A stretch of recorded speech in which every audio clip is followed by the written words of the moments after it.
Hi, welcome back. This is Christy with Guidepost to Wellness. Welcome to any new subscribers. This channel is geared towards anyone that is interested in improving their overall wellness, with a special emphasis for anybody with a chronic disease or an autoimmune disorder. So today, what I wanted to talk about is something that is near and dear to my heart, especially when it comes to dropping weight. And this is talking about alternative and mostly talking about artificial sweeteners. These are something that I just really cannot tell you how much I want people to avoid. And especially when I talk with my clients, I look at their drinks.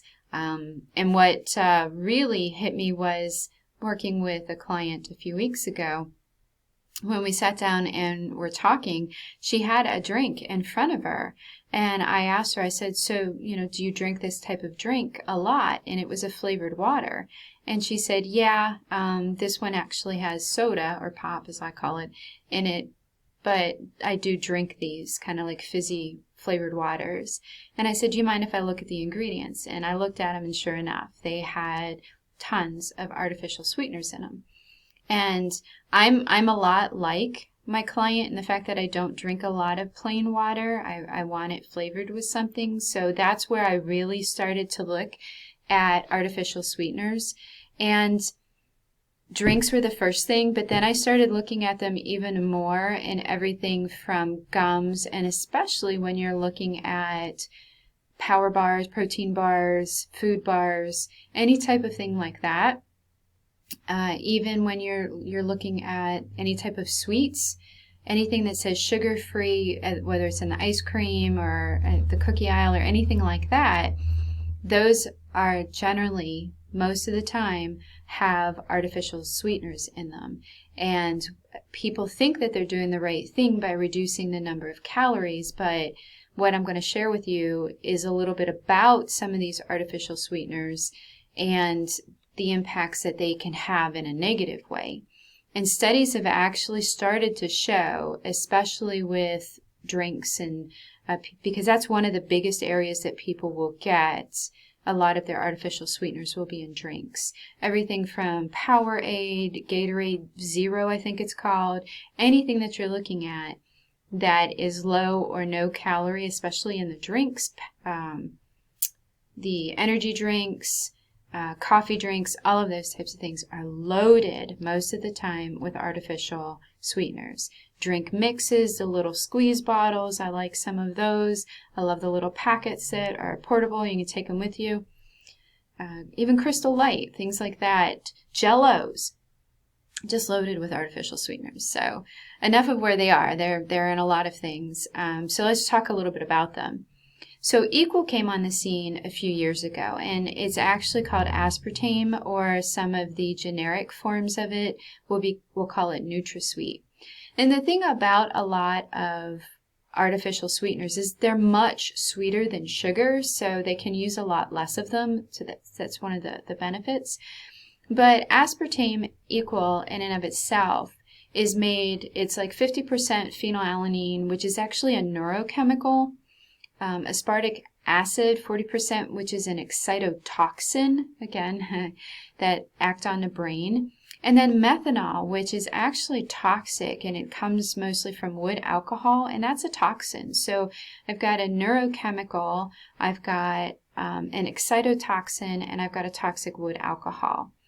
And then the methanol in and of itself breaks down into two more neurotoxins, formic acid, and we've probably all heard of formaldehyde. We used to use that to preserve things in science class. And that's not the kind of preservative I want to be putting in my body. And because these are neurotoxins, neurochemicals, studies have shown that they actually may lower serotonin and dopamine, which are the feel-good neurochemicals in the brain. And they can actually lead to depression. And this is the biggest area for food complaints with the FDA are items that contain aspartame or Equal. This is on a list for pregnant women to avoid. They are told to avoid this because of the neurological effects. And then one of the things that a lot of people don't even realize, because they'll probably slowly start to drink these or drink more of them, or not even be thinking about an artificial sweetener causing headaches, nausea, insomnia. It can cause numbness. It can affect your vision. Again, these are neurotoxins in the brain, so it can affect a lot of different things. Depression, it can make you hyperactive, stomach disorders, all those types of things. So just really not something that you want to add into your diet. The next one, I'm never sure if I say this right, aspartame potassium. This is one that I see a lot in the generic form. I don't see it called Sunnet or Sweet One. I don't see this much in the sweetener aisle, but I do see aspartame potassium on drinks and drink mixes. This one comes from, basically they found it by accident as a metabolite from fat digestion, and it's often used with other sweeteners to really increase overall sweetness. So you'll hardly ever see it by itself, but you'll see aspartame and you'll see this or something like that. But animal studies on this one show that, and again, I realize with animal studies that they're giving much, much higher doses than most people would consume. But I have met people that'll drink a 6 or a 12 pack or a couple 2-liter bottles of diet soda a day. So that's going to build up in your system over time. So you could have those effects, that you definitely could have effects. But the animal studies show risk of different types of tumors, leukemia, and then this one actually hits the respiratory system. So imagine if potentially you already have asthma and then you are drinking artificial sweetened drinks, and then you don't realize it. Maybe you drink more of them in the summer when it's hot and you're drinking a cold drink, and you don't realize why your asthma symptoms may be a little bit worse. It could be a relationship for you.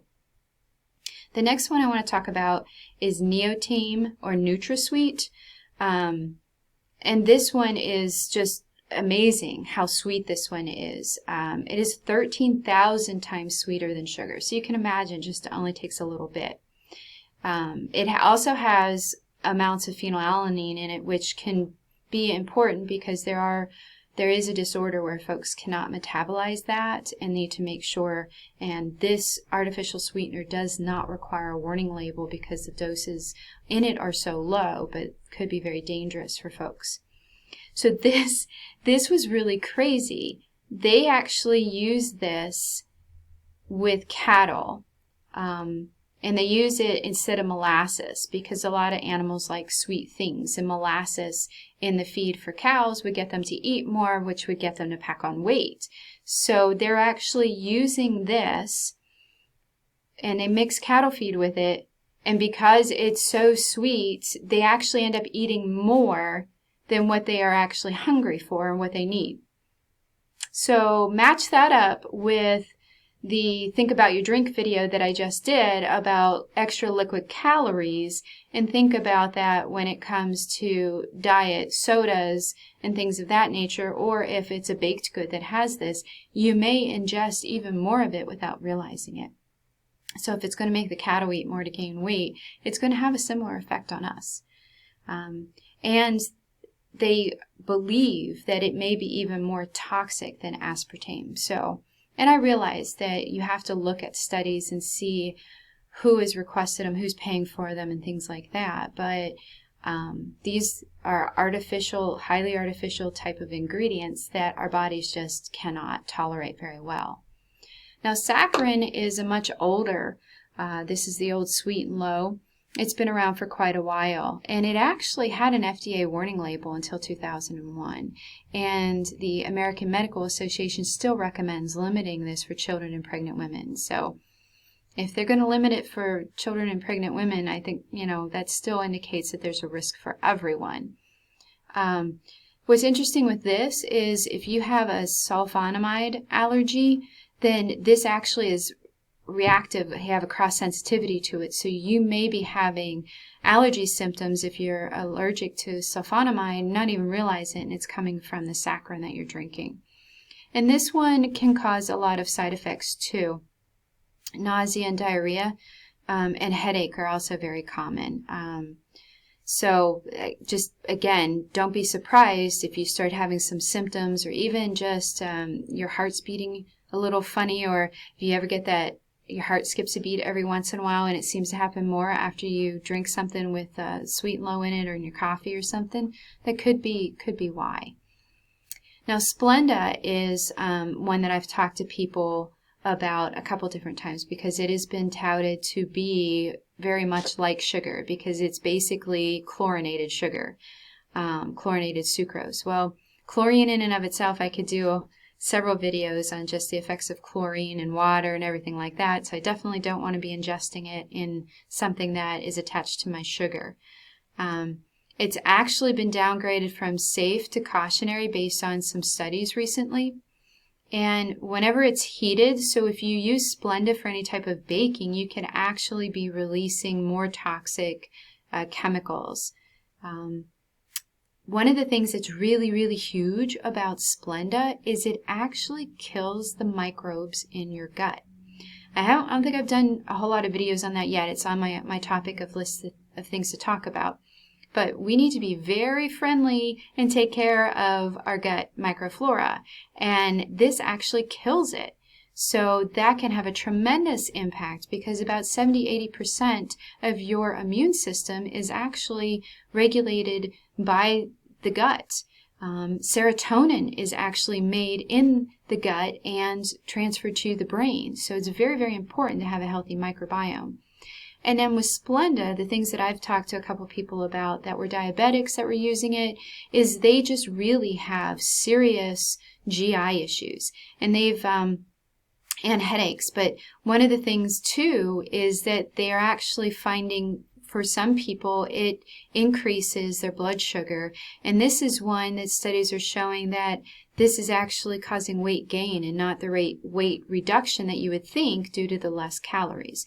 So that's why it's really important to understand that using a no-calorie artificial sweetener isn't necessarily going to help drop weight for a lot of different reasons. So now let's talk about 3 that are more natural. They're not artificial. They come from natural things. They are generally pretty processed, though. One is called monk fruit, or you may call it lohan go, and it has no GI index, and it is used quite a bit mixed with stevia, that we'll talk about next, as an alternative type of sweetener. I personally can't tolerate it. It causes me GI issues. It's been used for a long time in Asian countries, but it's been used from the fruit as a sweetener and not as concentrated as it is now, and as an actual sweetener.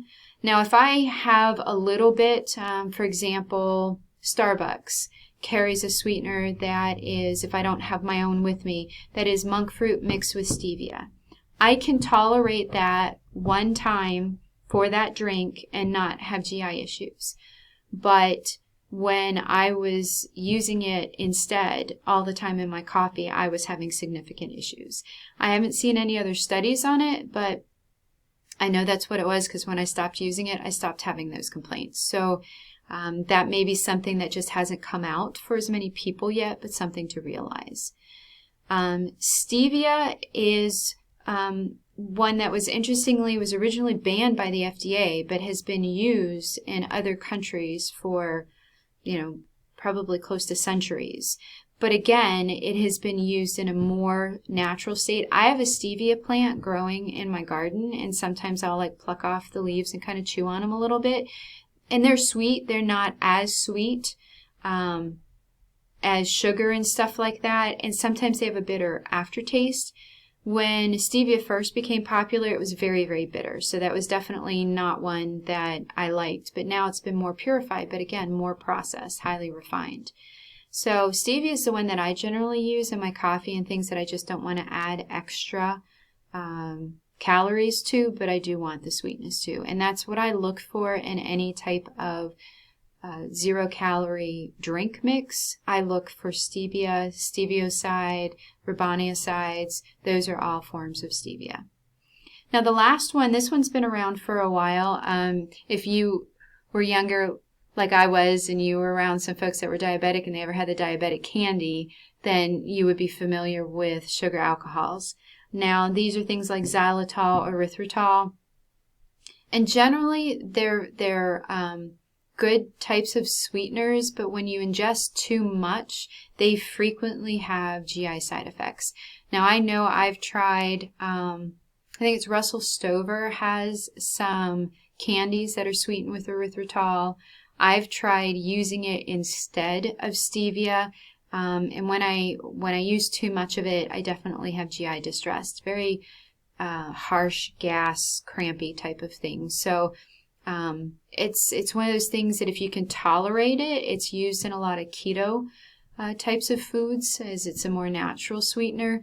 But again, you may not be able to tolerate a lot of it to eat the sweets, so it may be something that you want to watch out for.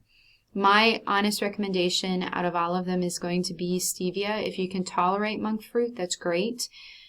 Small amounts of the sugar alcohols may be okay, but I absolutely encourage everybody to stay away from Splenda, Sweet and Low, NutraSweet.